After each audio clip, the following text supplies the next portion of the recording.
안녕하세요. 사랑하는 성도님, 영혼의 샘물 은혜의 자료심을 축복합니다. 부활의 주님이 우리와 함께 하십니다. 우리와 함께 하시는 주님을 찬양합니다. 기도합시다. 주님, 오늘 또 6월의 첫날을 맞이합니다.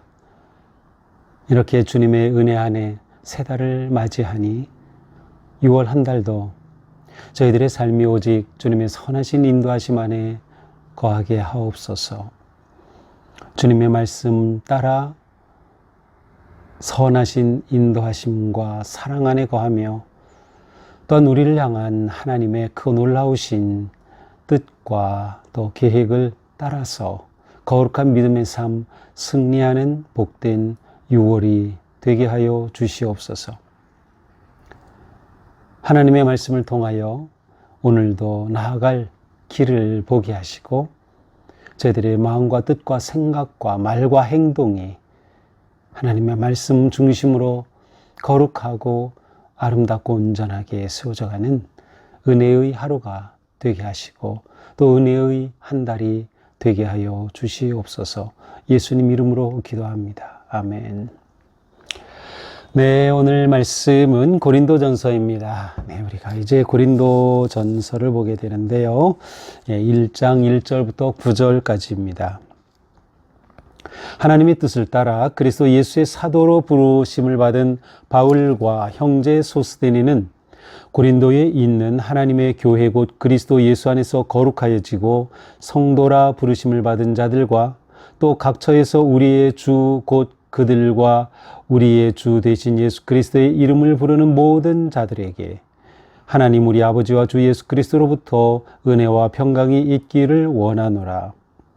그리스도 예수 안에서 너희에게 주신 하나님의 은혜로 말미암아 내가 너희를 위하여 항상 하나님께 감사하노니 이는 너희가 그 안에서 모든 일 곧 모든 언변과 모든 지식의 풍족함으로 그리스도의 증거가 너희 중에 견고하게 되어 너희가 모든 은사에 부족함이 없이 우리 주 예수 그리스도의 나타나심을 기다림이라. 주께서 너희를 우리 주 예수 그리스도의 날에 책망할 것이 없는 자로 끝까지 견고하게 하시리라. 너희를 불러 그의 아들 예수 그리스도 우리 주와 더불어 교제하게 하시는 하나님은 미쁘시도다. 아멘. 자, 고린도전서는 우리 1절에 나오는 것처럼 사도 바울이 고린도 교회에 보낸 편지입니다. 바울이 고린도에 보낸 편지는 4개가 있었다고 추정이 됩니다. 그러나 아쉽게도 첫 번째 것은 우리가 볼 수 없고요. 오늘 보는 고린도전서가 두 번째 것이지만 성경에서는 이제 처음으로 나오는 고린도에 보낸 편지입니다. 고린도의 교회는 이제 사도행전 18장에 바울이 고린도의 교회를 세우게 되는 그러한 이야기가 나오는데요. 바울이 2차 전도 여행 중에 고린도에 이르렀고 그곳에서 1년 6개월 정도 머물면서 복음을 전하고 또 이곳에 교회를 세웠습니다. 그러나 바울이 이곳을 떠난 후에 고린도 교회에 여러 가지 문제가 있다고 하는 소식이 들립니다. 그래서 바울은 그들에게 먼저 편지를 썼어요. 하지만 먼저 보낸 그 편지는 지금 우리 손에 있지 않고요. 또 이렇게 첫 번 편지를 보낸 후에 다시 그 받은 고린도교회 성도들이 바울에 대해서 가지고 있는 질문과 또 여러 가지 문제에 대해서 이제 두 번째로 보낸 편지가 바로 이제 오늘 우리가 보게 되는 것이죠. 바울이 고린도의 교회를 세운 것은 약 52년경입니다. 그리고 바울이 이렇게 고린도 전서를 이 고린도 교회에 보낸 것은 아마 55년 이른 봄이 아닐까 이렇게 추정을 합니다. 이때 바울은 3차 전도 여행 중이었고요. 아마도 에베소에 머물면서 고린도에 편지를 보냈을 것이다 이렇게 추측을 하고 있습니다. 고린도라고 하는 지역은 항구 도시입니다. 그리고 이곳은 항구 도시니까 사람들이 많이 모이고 무역이 성하고 따라서 상업도시고요. 상업도시라는 것은 그만큼 돈이 많고 그만큼 세금이 많기 때문에 아주 중요한 도시로 여겨졌던 것이 바로 이 고린도라고 하는 그런 지역입니다. 이 지역에는 또 다양한 이렇게 무역을 통해서 많은 사람들이 들어오는 만큼 온갖 우상 숭배가 만연했던 곳이기도 하고요. 또 그런 만큼 굉장히 성적으로 타락했던 그러한 도시였습니다. 그 당시에 이제 외부에서 사람들이 들어오고 또 뱃사람들이 머물면서 이러한 그 환경이 조성이 되었던 것이죠. 바로 이제 이러한 고린도의 교회가 세워졌고 또 이 고린도 교회 안에 또 여러 가지 문제, 어려움들이 생겨난 거죠. 그래서 바울이 그들에게 이제 편지를 쓰게 되는 것입니다. 자, 1절입니다. 하나님의 뜻을 따라 그리스도 예수의 사도로 부르심을 받은 바울과 형제 소스테네는, 자, 여기서 바울은 자신을 뭐라고 소개합니까? 하나님의 뜻을 따라 그리스도 예수의 사도로 부르심을 받은 바울이라고 합니다. 자, 바울에 대해 의문을 제기하는 그러한 사람들의 그 내용 가운데는 바울은 진짜 사도가 아니다라는 거예요. 왜냐하면 바울은 실제로 예수님을 육신으로 본 적이 없어요. 바울은 단지 부활하신 그리스도께서 나타나신 그러한 다메섹 도상에서 나타나심을 통해 바울은 처음 예수 그리스도를 만나게 되었고, 따라서 바울에게는 예수님의 12 제자와 같은 그러한 사도적 권위가 없다라는 것이에요. 그러나 바울은 계속해서 내가 사도된 것, 이것은 그렇게 예수님의 12 제자처럼 그렇게 예수님과 함께 지냈기 때문이가 아니라 하나님께서 그리고 부활하신 그리스도께서 만나시고 세우신 그러한 사도다. 그래서 하늘이 세운 사도다라고 하는 그러한 바울의 주장, 아니면 그러한 설명이 여기에 담겨 있는 겁니다. 하나님의 뜻을 따라 내가 사도가 된 것이지 내가 스스로 자칭 사도가 된 것이 아니라고 하는 것이죠. 따라서 여기서 바울은 그의 사도직의 근거와 권위를 분명하게 제시하는 겁니다. 자, 이렇게 나는 하나님이 세운 사도이기 때문에 너희들에게 이렇게 편지를 보내고 너희들을 권면할 수 있고 너희들을 책망할 수도 있다라고 하는 것이죠. 근데 여기서 바울과 함께 소스데네라고 하는 사람의 이름이 등장합니다. 이 소스데네는 아마도 회당장이었다고 생각이 되고요. 그런데 이 회당장이었던 소스데네가 바울의 전도를 받고 회심하여 이제는 바울의 동역자가 된 거예요. 어쩌면 바울이 구슬하는 것을 소스데네가 기록한 것이 고린도전서일 가능성도 있습니다. 자, 발신인이 표현이 됐죠. 바울과 형제 소스데네는, 수신인은 누구입니까? 고린도에 있는 하나님의 교회, 고린도 교회가 수신인이에요. 그러나 단지 고린도 교회로만 제한되진 않아요. 곧 그리스도 예수 안에서 거룩하여지고 성도라 부르심을 받은 자들과 또 각처에서 우리의 주 곧 그들과 우리의 주 되신 예수 그리스도 이름을 부르는 모든 자들에게. 자, 교회는 무엇입니까? 건물이 아니죠. 교회는 여기 분명히 표현하고 있어요. 곧 그리스도 예수 안에서 거룩하여지고 성도라 부르심을 받은 자들, 부르심을 받은 자, 성도로 부르심을 받은 자들의 그 모임이 곧 교회입니다. 그래서 바울은 이 고린도 교회 성도들에게 그들이 누구인가, 너희가 교회라고 할 때 이 교회의 개념이 무엇인가라고 하는 것을 분명히 보여주는 것이죠. 그리스도 예수 안에서 거룩하여지고 부름받은 자들이 곧 교회를 이루는 것이죠. 또 각처에서 우리 주 곧 그들과 우리의 주 되신 예수 그리스도 이름을 부르는 모든 자, 그러나 우리만이 아니라 예수 그리스도의 이름을 부르는 자, 이것은 곧 예수 그리스도를 믿고 따르고 구원받은 자를 가리키는 표현이죠. 예수 그리스도를 믿는 모든 자들에게 내가 편지를 보내는 것이다 라고 하면서 그들을 축복하죠. 인사말이에요. 하나님 우리의 주 아버지와 예수 그리스도로부터 은혜와 평강이 있기를 원하노라. 은혜와 평강이 너에게 있기를 원한다 라고 하면서 이제 고린도전서의 인사말을 이렇게 대신하고 있습니다. 여기서 바울은 교회라고 하는 개념을 설명하면서 그것을 설명하는 게 초점은 아니지만 이제 바울의 이 표현을 통해서 교회는 바로 이렇게 부르심을 받은 사람들의 모임이구나. 그렇다면 고린도에 모이는 우리는 고린도 교회, 다른 지역에 있는 사람은 또 그들도 교회, 그러므로 모든 자들이 곧 교회를 이루고 있다라고 하는 것을 보여주죠.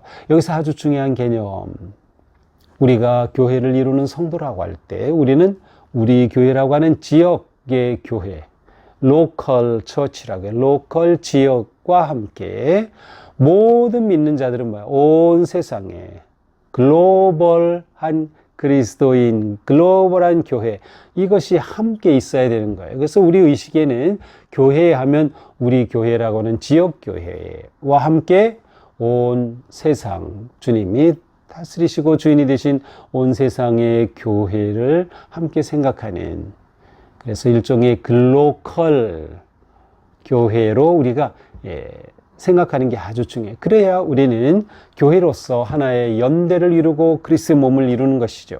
그리고 교회가 또한 협력하게 되고요, 일치를 이루어 가게 되는 것이에요. 4절, 그리스도 예수 안에서 너희에게 주시는 하나님의 은혜로 말미암아 내가 너희를 위하여 항상 하나님께 감사하노니. 자, 바울은 여기에서 그들에게 감사한다, 너에게 베푸신 하나님의 은혜로 말미암아 내가 감사한다 라고 그의 감사의 마음을 표현합니다. 자, 바울은 모든 편지에서 감사를 표현하고 있어요.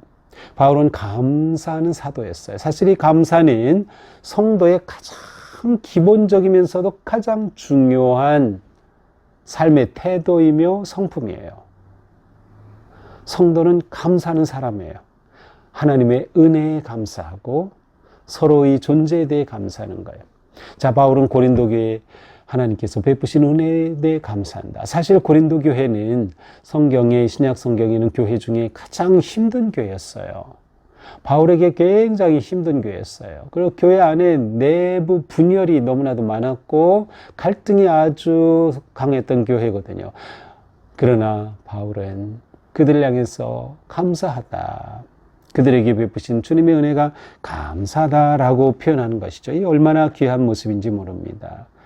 가장 힘든 교회이지만 감사하다고 말하고 있으니 말이죠.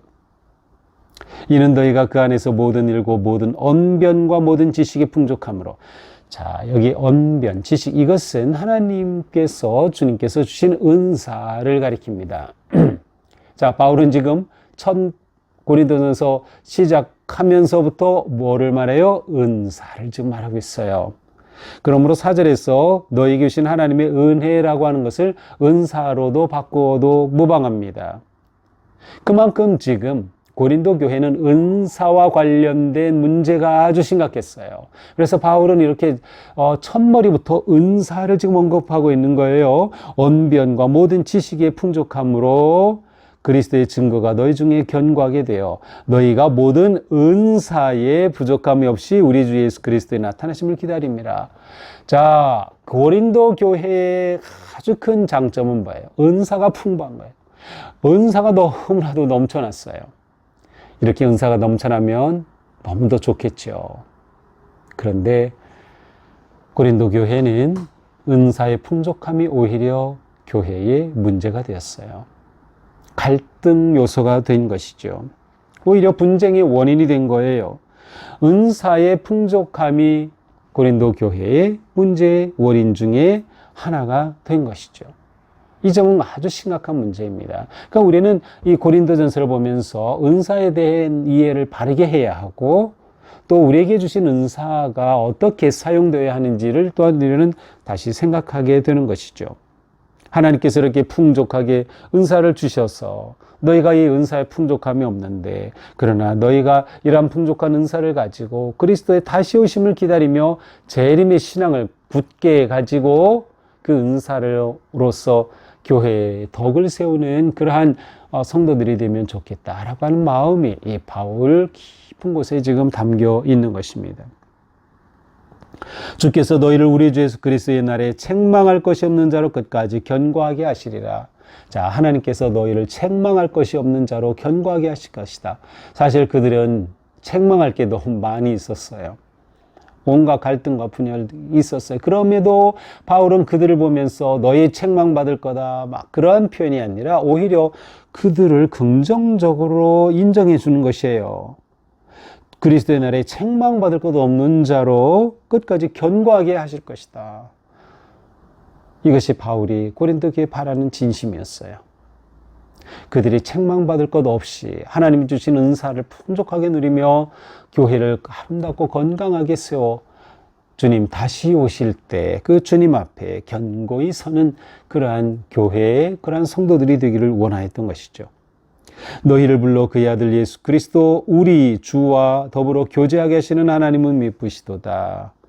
자, 하나님께서는 너희를 불러내셔서 그렇게 모임이 교회의 그 목적은 뭐야? 예수 그리스도와 교제하게 하신 하나님. 예수 그리스도와 교제하신다는 건 뭐예요? 예수 그리스도를 알고 예수 그리스도를 믿고 예수 그리스도를 따르며 예수 그리스도와 소통하며 예수 그리스도의 영으로 살아가는 것. 하나님이 놀라운 이 은혜를 주신 거죠. 바울은 바로 이 큰 은혜, 그 은혜를 감사하며 하나님이 얼마나 미쁘신가, 하나님은 얼마나 신실하신가를 말씀하고 있습니다. 신앙생활의 아주 중요한 핵심은 뭐예요? 그리스도와 더불어 교제하는 것이에요. 그리스도와 친밀하게 하나가 되고 그리스도와 소통하고 그리스도 안에서 그리스도를 위하여 그리스도와 함께 그리스도의 생명의 복음을 누리고 나누고 전하고 예배하는 그 삶, 그것이 곧 신앙생활이죠. 마치 예수님께서 요한복음 15장에서 포도나무 비유를 하신 것처럼 완전히 온전한 교제 가운데 머물고 하나가 되는 그들, 주와 더불어 교제하는 그러한 그들을 향한 바울의 마음이 잘 담겨 있습니다. 자, 이것이 오늘 말씀 곧 고린도전서의 인사말입니다. 자, 오늘 말씀을 보면서 우리는 두 가지 개념, 교회와 성도의 정체성이라고 하는 두 가지를 생각해 보게 됩니다. 자, 사도 바울이 고린도 교회를 보면서 그리고 있던 교회는 바로 그들 가운데 있는 모든 분쟁이 사라지는 것이었어요. 그들 가운데는 은사가 오히려 교회를 건강하고 풍족하게 하는 그러한 모습이었어요. 하나님 앞에 온전히 쓰임받고 하나가 되고 하나님께서 기뻐하시는 그러한 공동체로 세워져 가는 것이죠. 그것은 곧 오직 그리스도의 눈으로 보고 그리스도의 복음으로 모든 것들을 받아들이고 감사하고 은혜 안에 머무는 그러한 삶이에요. 자, 고린도 교회는 은사가 분열의 원인이 되었어요. 자, 우리의 문제는 은사가 없기 때문이 아닙니다.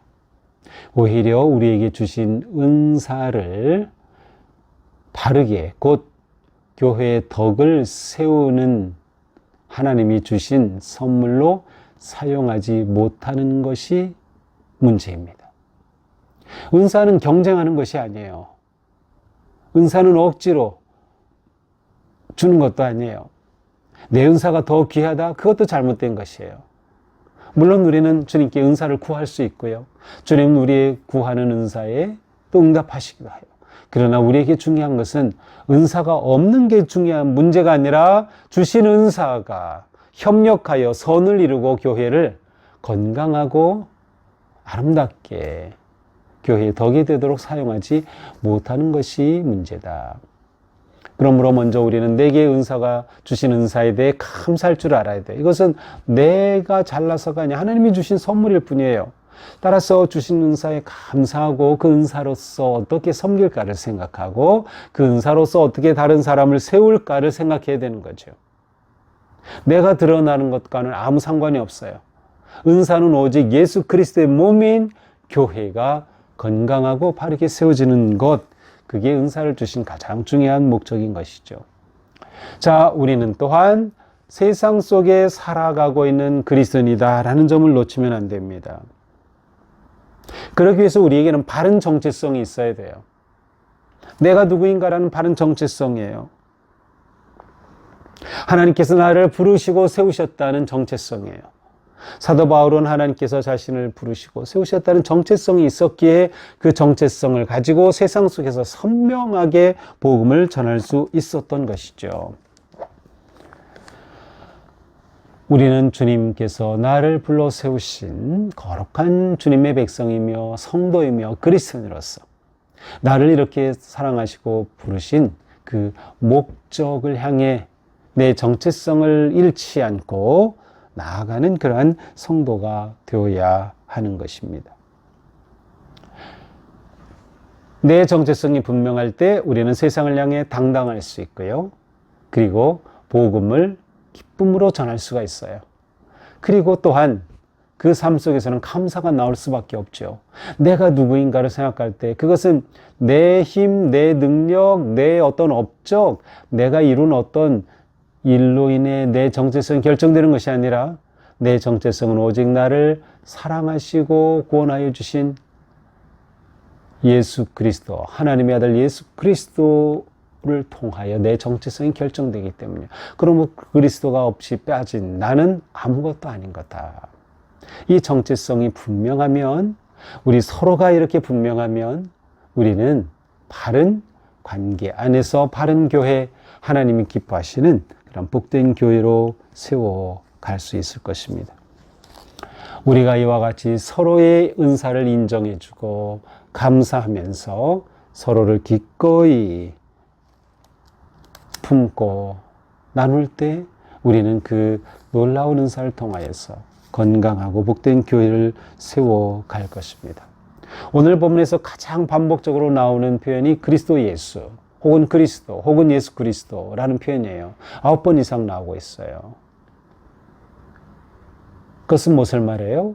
우리는 성도로서 그리스도로서 그리고 교회로서 예수 그리스도께서 내 삶의 주인이시고 교회의 주인이시다. 그리고 그리스도께서는 교회의 덕을 세우도록 우리에게 은사를 주신다. 내게 주신 것 감사와 기쁨으로 섬기고 서로를 사랑하고 세우는데 사용하는 은사가 되면 고린도 교회가 빠진 그 함정을 우리는 거뜬히 넘어설 수 있을 것입니다.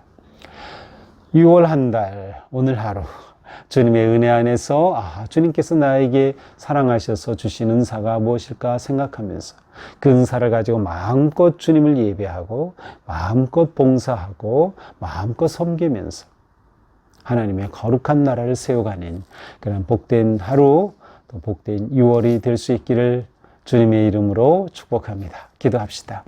주님 감사합니다. 이렇게 6월을 맞으면서 저희들이 고린도 전서를 묵상합니다. 고린도 교회는 하나님께서 많은 은사를 주셨지만, 풍족한 은사를 주셨지만 그 은사가 오히려 갈등과 분열의 원인이 되었습니다. 주님, 저희에게 은사가 없는 게 문제가 아니라 우리에게 주신 것을 가지고 서로를 섬기고 배려하고 돕고 세우는데 쓰지 못하고 경쟁하고 자기 주장하는 그러한 그릇된 모습이 나타나지 않도록 저희들을 이끄시고 인도하여 주시옵소서. 모든 일에 항상 감사하며 내게 주신 것 작은 것이라도 하나님의 은혜와 사랑으로 감사할 줄 아는 삶, 그리고 기꺼이 손을 내밀어 주님의 사랑을 나누고 또 복음의 증인으로서 승리하는 우리 모두가 되게 하여 주시옵소서. 예수님 이름으로 기도합니다. 아멘. 네, 오늘도 주님 은혜로 우리의 삶이 하나님이 주신 은사와 재능과 능력 모든 것을 가지고 감사와 기쁨이 넘치는 그런 복된 하루, 복된 6월 되기를 축복합니다. 사랑합니다.